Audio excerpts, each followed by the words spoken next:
আসসালামু আলাইকুম। সবাই কেমন আছেন? আশা করি সবাই ভালো আছেন। আমাদের প্রিয় নেতা জনাব তারেক রহমান গতকাল বাংলাদেশে আসলেন।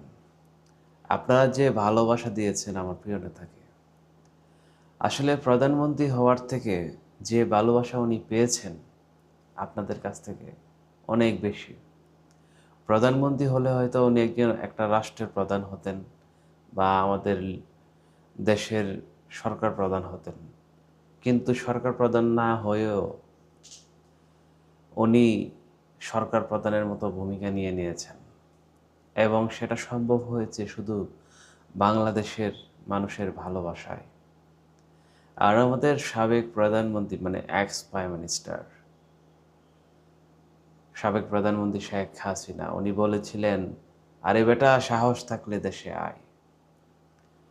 আমাদের নেতা ঠিকই সাহস করে আজকে বাংলাদেশে আসছেন, কিন্তু দুঃখের বিষয় যিনি বলেছিলেন তিনি আজকে বাংলাদেশে নাই। ৫ই আগস্টের আন্দোলনের মুখে ওনাকে দেশ থেকে পালিয়ে যেতে হয়। আসলে এটা একটা রাজনীতিবিদের জন্য অনেক লজ্জার। শুধু উনি পালিয়ে যাননি, ওনার বাবার যে সম্মান, ওনার দলের যে সম্মান, সম্পূর্ণটাকে ধুলায় মিশে গেছেন। সবচেয়ে ভালো হতো কি, হয়তো ওনার জেল হতো, জেল খাটতেন। একজন রাজনীতিবিদের কখনো পরাজয় এভাবে স্বীকার করে না। আপনি যদি দেখেন আমাদের সাবেক প্রধানমন্ত্রী বেগম খালেদা জিয়া এত অত্যাচার, এত জুলুম করেছেন ওনার উপর, তারপরও কিন্তু উনি দেশ ছেড়ে যান নাই। উনি বলেছেন, আমার দেশের বাইরে কোনো ঠিকানা নাই, আমার থাকার কোনো জায়গা নাই, আমার যা হবে দেশের মাটিতে হবে, আমার যাই হবে আমি দেশের মাটিতে মরতে চাই। এইরকম দেশপ্রেম, এইরকম ভালোবাসা আসলে কল্পনার বাইরে। উনি যদি চাইতেন 111 সরকারের সময় দেশ ত্যাগ করতে পারতেন ওনার সন্তানদের সাথে। কিন্তু দেখেন, নেতা নেতার মতোই ছিলেন। আমাদের দলের চেয়ারম্যান, সাবেক প্রেসিডেন্ট জিয়াউর রহমান, উনি কিন্তু ৭৪-এর দুর্ভিক্ষর পর, বঙ্গবন্ধু শাসনামলের পর যে সমস্যা হয়েছিল, সেই সমস্যা কাটিয়ে উনি একটি সুন্দর নেতৃত্ব গড়ে তুলেছিলেন, বহুদলীয় গণতন্ত্রের প্রতিষ্ঠা করেছিলেন, সকল দলকে রাজনীতি করার সুযোগ দিয়েছিলেন, মত প্রকাশের সুযোগ দিয়েছিলেন আমাদের প্রেসিডেন্ট শহীদ জিয়াউর রহমান। এবং উনি গ্রাম অঞ্চলের মানুষকে কিভাবে অর্থনৈতিকভাবে স্বাবলম্বী করা যায় বা উন্নত করা যায় উনি খুব চেষ্টা করেছিলেন। আসলে ভালো মানুষকে বাঁচিয়ে রাখা কঠিন হয় আমাদের দেশে। এটা হচ্ছে আমাদের পার্শ্ববর্তী কিছু দেশ আছে, তাদের কারণেও হয়। তারা চায় না আমরা বিশ্বের বুকে মাথা উঁচু করে বাঁচি। তারা চায় তাদের কাছে, তাদের পায়ের কাছে আমরা ধর্ণা দেই এবং তাদের পায়ের কাছে হাত দিয়ে আমরা দেশ পরিচালনা করার জন্য তারা আমাদেরকে বাধ্য করে। তবে আমরা তারেক রহমানের প্রতি আশা রাখছি, উনি যেই ধরনের রাজনীতি করার চেষ্টা করছেন, আসলে এটা কল্পনার বাইরে। উনি কিন্তু পুরা রাজনীতির টোন বদলিয়ে দিচ্ছেন। রাজনীতি পুরা ইউরোপীয় স্ট্যান্ডার্ড যেটা, সেটা তিনি করার চেষ্টা করছেন। এখন আমরা যারা জনগণ আছি, তাদের উচিত হবে ওনার পাশে থেকে ওনার কাজকে সহজ করা, আইনের প্রতি শ্রদ্ধাশীল হওয়া, আইনকে সম্মান করা। আমরা যদি আইনকে সম্মান না করি, তাহলে দেশ কখনোই সুন্দরভাবে চলবে না। উনি একটি কথা বারবার বলেছেন, আমরা শান্তি চাই, আমরা শান্তি চাই, আমরা শান্তি চাই। একজন নেতা এত অত্যাচারের মুখে থাকার পরেও 17 বছর 314 দিন দেশের বাইরে থাকার পরও দেশের মানুষকে শান্তিতে রাখার জন্য ওনার প্রথম স্লোগান ছিল এটা।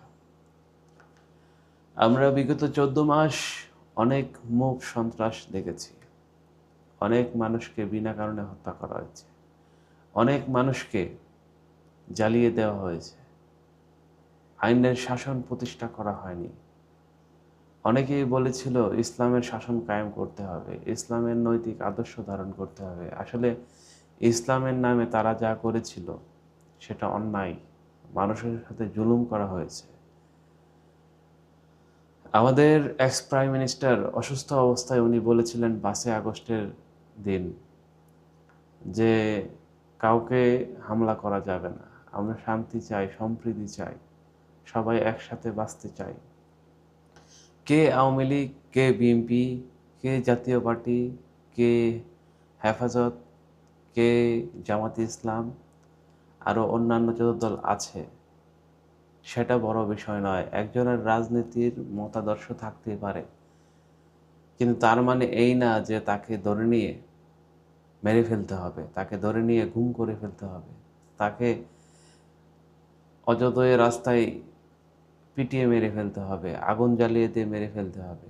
আপনার সাথে আমার নাই মিলতে পারে, কিন্তু আপনি আমাকে কাউন্টার করতে পারেন, আপনি আমার বিকল্প তৈরি করতে পারেন। কিন্তু একজন মানুষকে মেরে ফেলা, আপনি যাকে মেরে ফেলছেন তাকে কি আপনি বাঁচাতে পারবেন?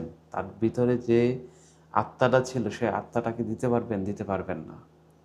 তো যেহেতু আপনি আত্মা দিতে পারবেন না, তাকে সুস্থ করতে পারবেন না, তাহলে আপনার মারারও কোনো অধিকার নাই। হ্যাঁ, আপনার হয়তো কিছু পেশি শক্তির কারণে আপনি এই কাজগুলো করে থাকেন, কিন্তু আসলে সেটা সঠিক নয়। আমাদেরকে সুস্থ মানসিকতার পরিচয় দিতে হবে। একটি সুন্দর দেশ, সুন্দর রাষ্ট্র এবং সভ্য জনগণ আমাদেরকে গড়ে তুলতে হবে। আমরা ব্রিজ, কালভার্ট অনেক দেখেছি। আমাদের সাবেক রাষ্ট্রপতি এরশাদ, উনি অনেক উন্নয়ন করেছিলেন, কিন্তু উনি দেশের মানুষের ভোটার অধিকারকে সম্মান করেননি, যার জন্য তিনি স্বৈরাচার হয়েছিলেন। আমাদের সাবেক x prime minister Sheikh Hasina, উনি ভেবেছিলেন ফ্লাইওভার, এয়ারপোর্ট, টার্মিনাল, তারপর আপনার পারমাণবিক বিদ্যুৎ কেন্দ্র, রাস্তাঘাট উন্নয়ন করলেই মানুষ আমাকেই চিনবে, আমাকেই ভোট দেবে। আসলে সেটা নয়।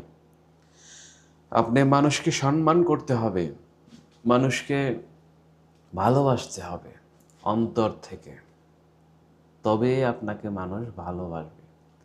আমাদের ভারপ্রাপ্ত চেয়ারম্যান জনাব তারেক রহমান, উনি তো রাজনীতির, হ্যাঁ, একটা দলের প্রধান হয়তো, কিন্তু মানে ভারপ্রাপ্ত প্রধান, কিন্তু উনি তো রাষ্ট্র পরিচালনা করেন নাই। তারপরও দেখেন ওনাকে মানুষ যে ভালোবাসা দিয়েছে, ওনাকে যে সম্মান দিয়েছে, একজন প্রাইম মিনিস্টারও কিন্তু সেই সম্মান পায় না।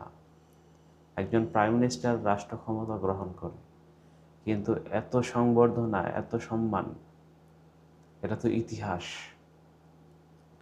যোগ্য বাবার যোগ্য সন্তান, যোগ্য মাতার যোগ্য সন্তান। আমরাও সেটাও চাই, আগামী নেতৃত্বে যোগ্য দেশের আমাদেরকে যোগ্য প্রধানমন্ত্রী, যোগ্য দেশ গড়ে তুলতে হবে। আমরা সেটা আশা করি। তো আমার এই আলোচনা আপনাদের যদি ভালো লেগে থাকে অবশ্যই লাইক, কমেন্ট, সাবস্ক্রাইব করতে ভুলবেন না। আপনাদের কমেন্ট, সাবস্ক্রাইব আমাদের অনুপ্রেরণা এবং ভালোবাসা।